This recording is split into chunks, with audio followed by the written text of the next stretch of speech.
Okay, as you can see, I'm back to the chess endgames now. The position that you see on the board is one of the most beautiful and subtle endgames ever played, in my opinion. It's Capablanca playing white against Frederick Yates. It was played in 1930, and this is actually the last part of the endgame. The game is simply too long to cover the complete game in 10 minutes, and even to cover the whole endgame is just too long. This is after the position after move 66. Now I must say that the whole endgame, so from 15 moves before this position, it's worth watching. So if you want to have a look at the whole game, you can find it at the website chessgames.com. and if you do a search for Capablanca versus Yates in 1930, then you will find the game. Okay, let's have a look at what happened here. You see Capablanca here with white has one pawn more, 3 against 2, and the pawn on f7 will play a very important role, because this is the main defense for black. If this pawn would not exist, then the e pawn would of course be easy to win with this.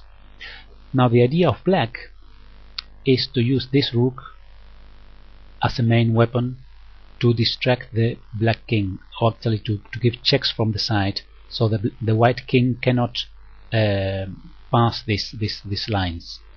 Let's have a look how it happened. Rook a2 check, king e3, rook a3, king e4, rook a4 check, and now you see the pawn on g4 is undefended.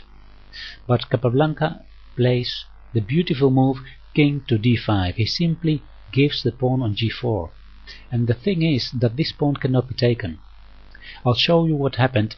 In the game it was rook to a5 check, but let's have a look at what would happen if the pawn on g4 would have been taken.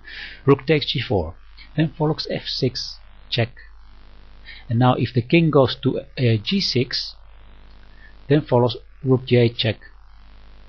If the king goes to f5, then simply exchanging rooks, we have a one pawn ending after e6. Now after rook takes g4, f6, another option is to play king to h7.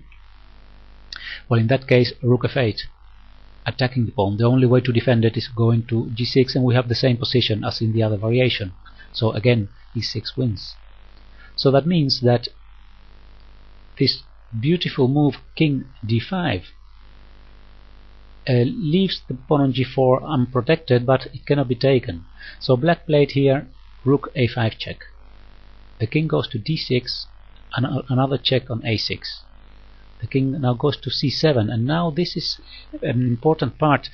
The strategy of white is to go with the king towards the rook, because at the moment the king can attack the rook, black loses a tempo and cannot give a check.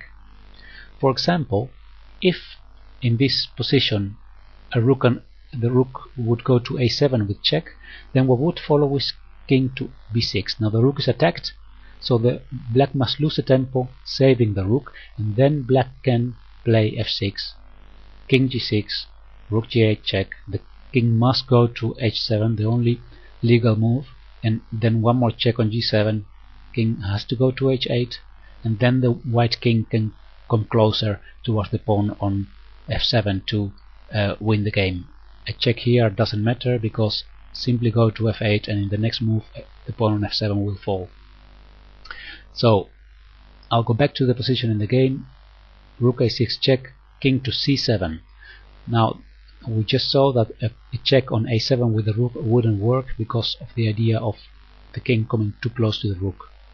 What black did here is he played king to h7, simply a waiting move, and now white goes to d7. A check is given, king d6, king g7, rook d8, rook a5. Now let's have a look if a check had been given here on a6. In that case the king simply can go here and put the rook in between. Exchanging rook would give a one pawn ending for white, so the rook must go, and then e6 can win. this is an important part also. If black takes here on e6, now white must not take back. It's much easier winning by playing f6, because now you have this fast f-pawn that can win the game immediately. So okay, let's go back. After king g7, rook d8, rook to a5 was played. So this check on a6 wasn't played. Rook to a5. Then f6 follows. Check.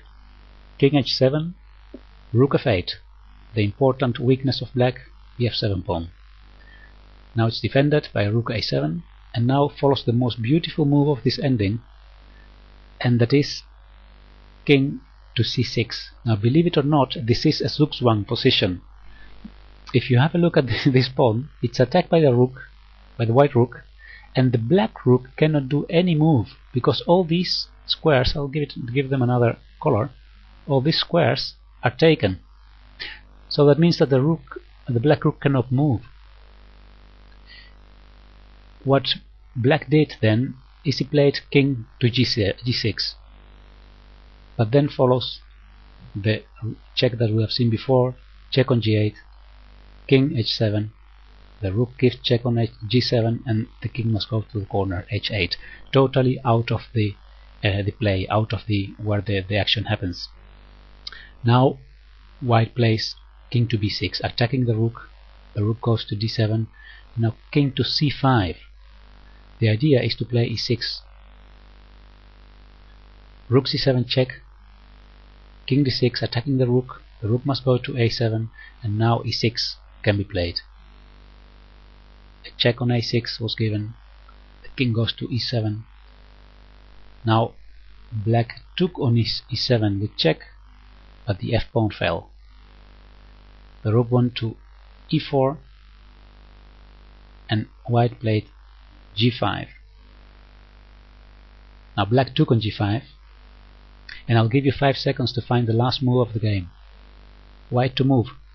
The last move is beautiful also. 5 seconds. 5, 4, 3, 2, 1. Here we go. Capablanca could win in 2 ways. Taking the pawn with the rook is probably good, but the most beautiful way of winning was king to g6. And now the beauty of this is that to prevent this pawn from promoting, if black would play rook to e6, pinning the pawn, then white plays rook to e7. Attacking the rook, if the rook goes to another place on the same rank, then there is a mate here. You see, that means that in this position white is threatening taking the rook, but is also threatening to give mate on e8. That's the beauty of the move king to g6. We have this beautiful mate pattern here. So in this position black resigned, and Capablanca had won one of the most beautiful endgames ever. Okay, I hope you enjoyed this video, and once more, if you want to have a look at the whole game, have a look on chessgames.com. You can find it there, and it's also in the book by Irving Chernev, Capablanca's Best Chess Endings. Alright, that's what I wanted to show you. I hope you enjoyed it, and see you next time. Bye bye.